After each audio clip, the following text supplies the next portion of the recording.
आज हम पढ़ेंगे संज्ञा और उसके भेद। संज्ञा की परिभाषा, संज्ञा किसको कहते हैं, संज्ञा के कितने भेद हैं, इसी के बारे में आज हम ये सब जानेंगे।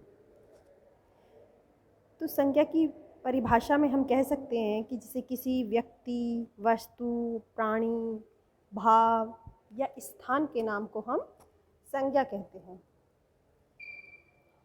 व्यक्तियों में जैसे राजू, मीरा, गीता, अशोक, राहुल, हरी।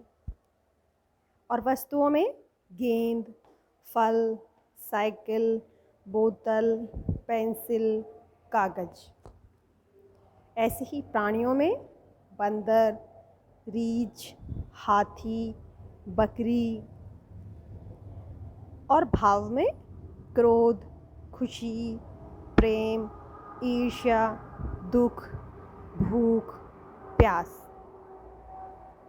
और स्थानों में जैसे किसी शहर का नाम दिल्ली, मुंबई, मद्रास, कलकत्ता, मथुरा। पंजाब, तमिलनाडु, हरियाणा, अमृतसर, केरल, उड़ीसा। तो ये सारे हमारे क्या हैं? ये सारे हमारे संज्ञा के अंतर्गत आते हैं, यानी स्थानों के नाम, भाव हमारे जितने भी हैं जिनको हम महसूस करते हैं, प्राणियों के नाम, वस्तुओं के नाम, ये सब हमारे किस में आते हैं? व्यक्तियों के नाम, संज्ञा में। अब चलिए हम जानते हैं संज्ञा के भेदों के बारे में। तो संज्ञा के कितने भेद हैं? वैसे तो संज्ञा के 3 ही भेद माने जाते हैं: व्यक्तिवाचक संज्ञा, जातिवाचक संज्ञा और भाववाचक संज्ञा। परंतु इंग्लिश ग्रामर के अनुसार इसमें जातिवाचक संज्ञा में 2 भेद और जोड़ दिए जाते हैं, जैसे द्रव्यवाचक संज्ञा और समूहवाचक संज्ञा। तो ये दोनों हमारे किसके अंतर्गत आते हैं? जातिवाचक संज्ञा के अंतर्गत। अब देखिए व्यक्तिवाचक संज्ञा की परिभाषा क्या है। जैसे हम किसको कहते हैं, एक बार समझ लीजिए इसको। जैसे आपको यहाँ पर एक वाक्य नज़र आ रहा है कि डॉक्टर भीमराव अंबेडकर ने भारत के संविधान की रचना की। तो इसमें हमें क्या पता चल रहा है कि यहाँ किसी विशेष व्यक्ति की बात हो रही है। डॉक्टर भीमराव अंबेडकर क्या है? एक विशेष व्यक्ति। तो उनके बारे में यहाँ बात हो रही है, इसलिए यहाँ पर क्या है? व्यक्तिवाचक संज्ञा। यानी जो शब्द किसी विशेष एवं निश्चित व्यक्ति, वस्तु व स्थान की जानकारी देते हैं उन्हें हम व्यक्तिवाचक संज्ञा कहते हैं। जैसे डॉक्टर भीमराव अंबेडकर ने भारत के संविधान की रचना की। तो इसमें डॉक्टर भीमराव अंबेडकर क्या है? एक विशेष व्यक्ति है ना, क्योंकि वो तो एक ही थे, उनकी जगह कोई और व्यक्ति तो नहीं हो सकता। तो इसलिए यहाँ एक विशेष व्यक्ति के बारे में बात की जा रही है। दूसरा देखिए, भारत का सबसे पहला वेद ऋग्वेद है।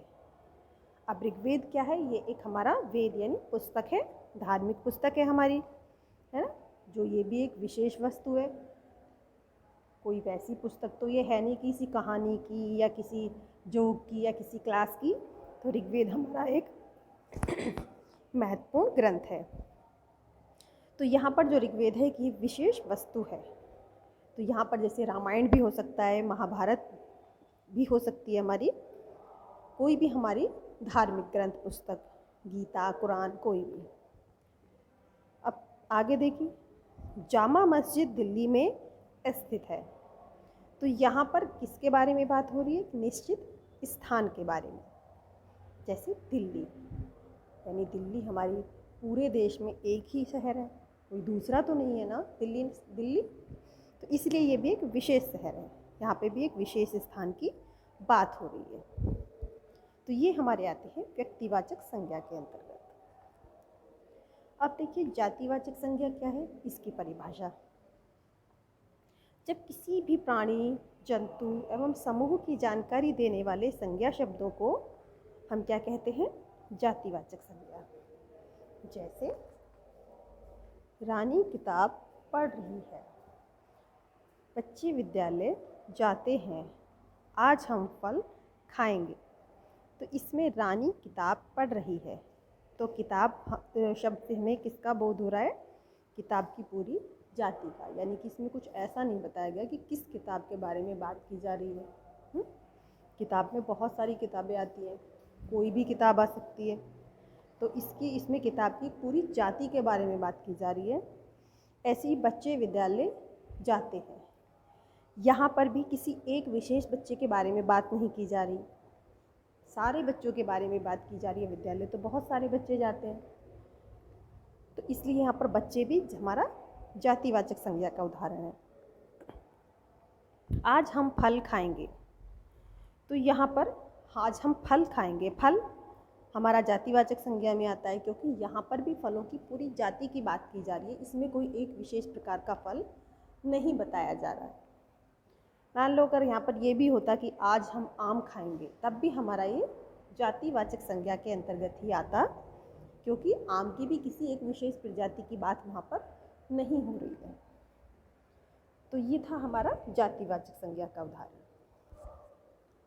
अब देखिए, जातिवाचक संज्ञा को भी दो भेदों में बांटा गया है। द्रव्यवाचक संज्ञा, इसके भी दो भेद हैं, और समूहवाचक संज्ञा। अब ये क्या है, हम इनके बारे में जान लेते हैं। तो द्रव्यवाचक संज्ञा है वे संज्ञा शब्द जो ऐसे पदार्थों तथा द्रव्यों का बोध कराते हैं जिनसे नई वस्तुएं बनती हैं और उनका मापतोल किया जाता है ना। तो उन्हें हम क्या कहते हैं? द्रव्यवाचक संज्ञा। जैसे इसकी उदाहरण देख लेते हैं। सोना, चांदी, मिट्टी, लोहा, तांबा, लकड़ी, दूध, पीतल। तो ये हमारे सारे क्या हैं? द्रव्य पदार्थ, है ना। तो इसलिए हम इनको कहते हैं, ये हमारे किस में जाते हैं? द्रव्यवाचक संज्ञा की श्रेणी में। अब समूहवाचक संज्ञा क्या है?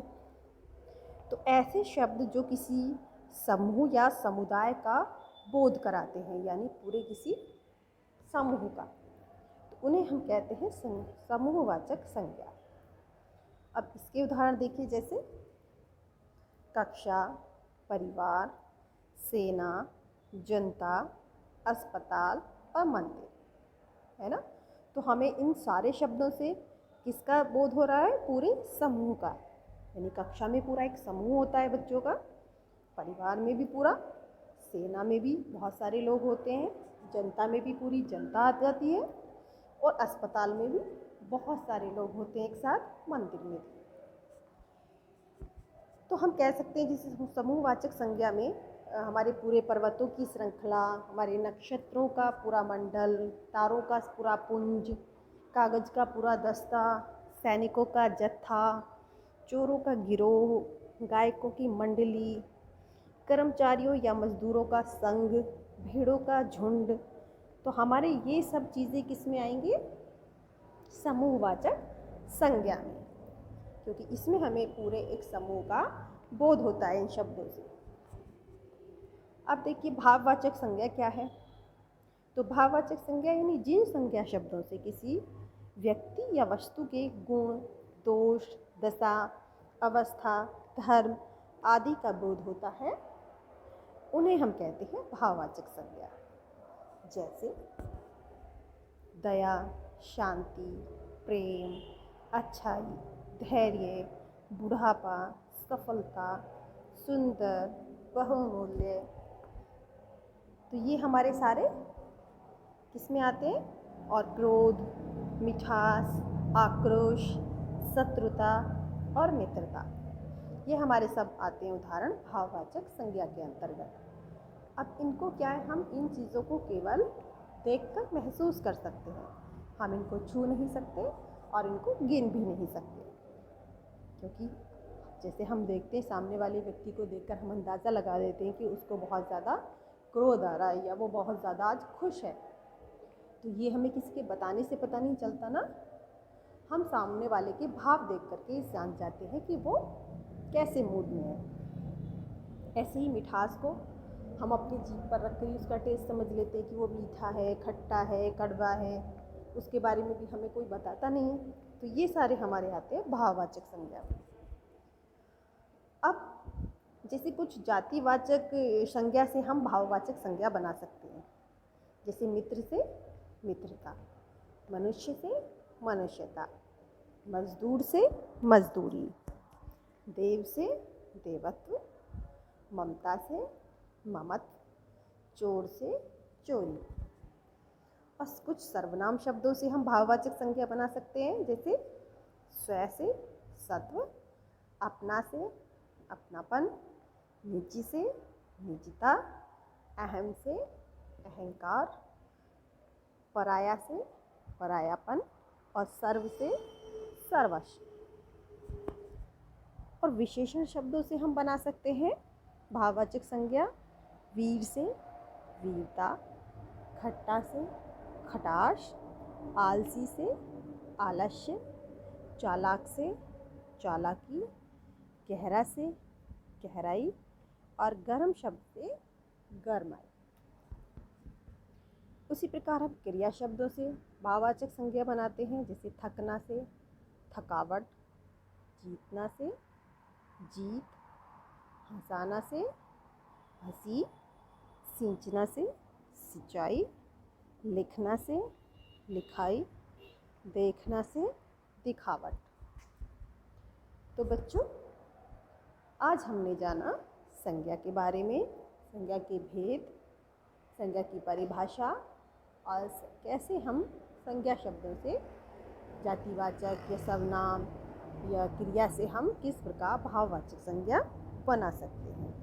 तो धन्यवाद बच्चों।